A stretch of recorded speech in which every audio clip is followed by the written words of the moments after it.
They say real men don't talk. I say they just haven't been asked the right questions. This ain't about trends. It's about truth, about faith that don't fold, love that costs something, and manhood that still means something. I'm not here to argue. I'm here to build. This is the Always Up Podcast, Season 2, Too Real to Win. For the men still trying to love right in a world that loves wrong. I grew up in a world where TV taught men how to lead. Not perfectly, but with purpose. You watch shows where the father might not say much, but when he did, the whole house listened. He didn't need a motivational reel. His consistency was the sermon. Somewhere along the way, that changed. We went from The Cosby Show and Fresh Prince to timelines filled with men dancing for validation. Back then, TV dads fixed problems with tools, not tweets. Now, everybody's broadcasting emotions like they're running a feelings podcast. We traded wisdom for Wi-Fi and calloused hands for curated brands. And listen, I'm not against expression. I'm against confusion. We've blurred every line between discipline and desire, between masculinity and marketing. Now you've got young men trying to figure out if leadership means speaking truth or just staying safe enough to keep followers. I scroll sometimes and see it. The painted nails, the choreographed trends, the soft tones pretending to be depth. And I'm not judging, I'm just saying, it's hard to build kingdoms when everybody's busy performing peace. Kevin Samuels, rest in peace, said a lot of things that rubbed people the wrong way. I didn't agree with everything, but one thing he got right, he made men look in the mirror again. He reminded the world that accountability still belongs to both genders, not just the ones who cry louder. Jordan Peterson wrote in his book, 12 Rules for Life, that chaos always finds the man who avoids order. That hit me, because this generation doesn't hate masculinity. It just hasn't seen it modeled right. Men were never broken, just buried under noise. And this isn't about being above anyone. It's about remembering what we were built to carry. This isn't rebellion. This is remembrance. The moment men stop apologizing for their structure and start rebuilding it. Because somewhere between cool and confused, we stopped leading and started following trends. But kings don't chase. They recalibrate.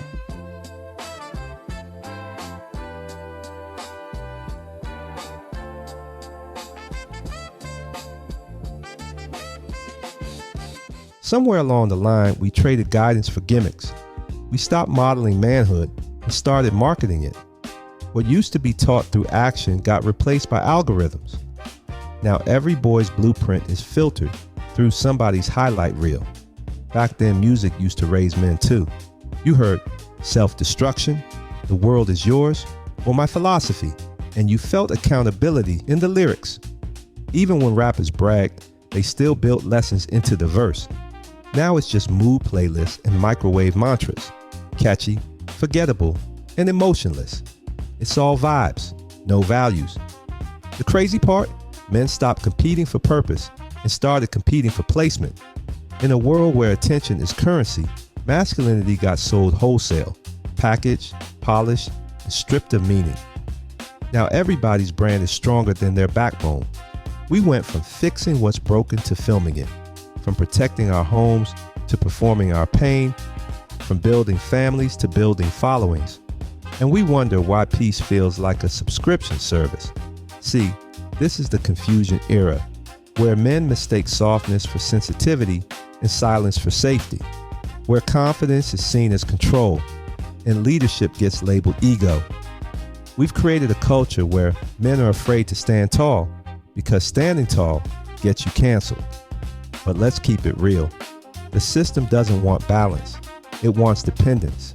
A distracted man is easy to direct. You feed him lust, you strip his logic, you feed him comfort, you dull his conviction. That's why the reset is necessary. Not because men are angry, but because men are absent. Not because the feminine rose too high, but because the masculine forgot how to rise at all.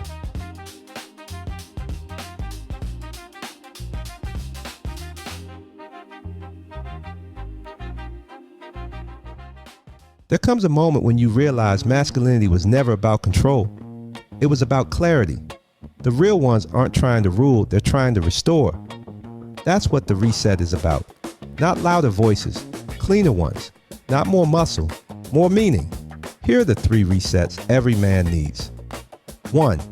Stillness over stimulation. Every scroll, every noise, every grind quote is built to pull your piece. Stillness isn't weakness, it's calibration. When a man learns to sit with silence, he starts to hear direction again. You can't receive guidance if you're addicted to movement. 2. Discipline over desire.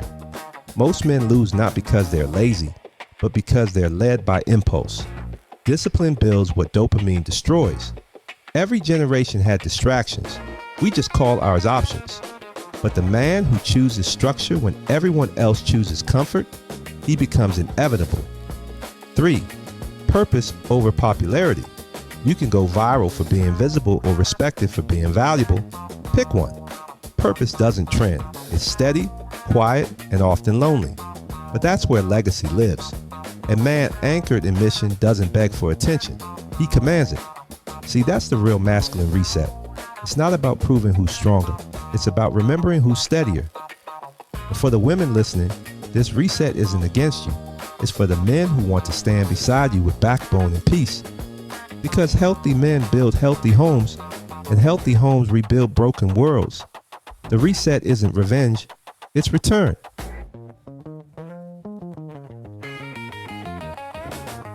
For every masculine reset, there's a feminine response.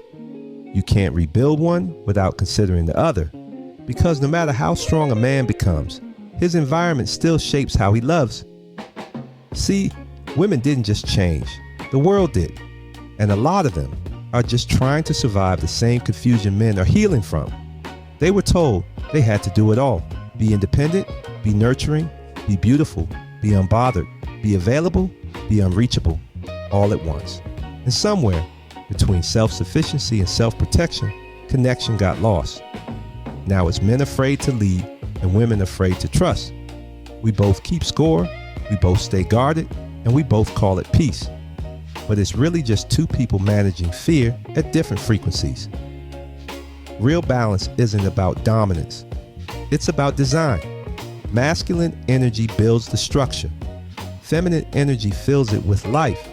One without the other collapses or feels cold. When both are healthy, everything grows. And I get it. Some women hear words like submission and flinch because it was abused. It was preached as powerlessness, not partnership. But the real submission isn't to a man, it's to a mission. When both are submitted to the same purpose, no one has to surrender their identity. I've seen couples sit inches apart, scrolling through different worlds, and wonder why they can't feel each other anymore. Connection takes more than proximity. It takes presence. For the men listening, the reset isn't about control. It's about creating space where peace can stay. Because protection without peace just feels like prison. And for the women listening, most men don't want to silence you. They just want to feel safe enough to speak again. Take a breath right there, because that's the part most people skip. Because when the masculine heals, the feminine can rest. And when both do, everything starts growing again.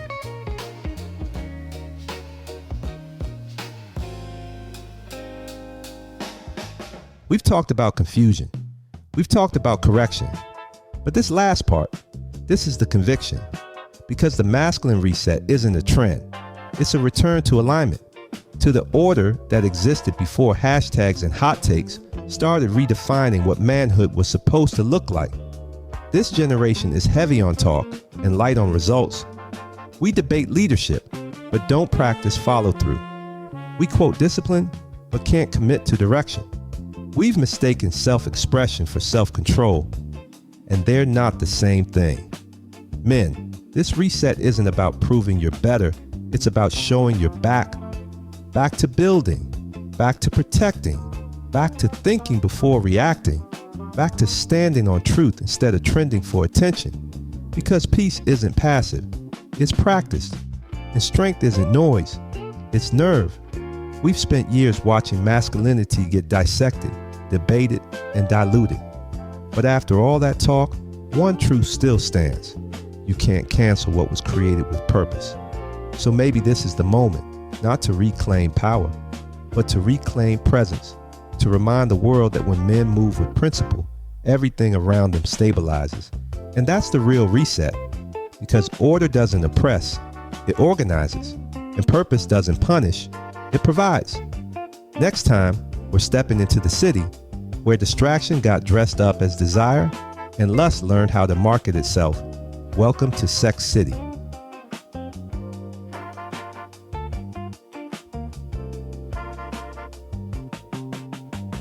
Thanks for listening. If this episode hit home, share it with somebody who needs to hear it. This season, Too Real to Win, is for the men still trying to love right in a world that loves wrong. No clout, no gimmicks, just truth. I'm Brian B. Turner, and this is the Always Up podcast. Until next time, stay focused, stay faithful, and always up.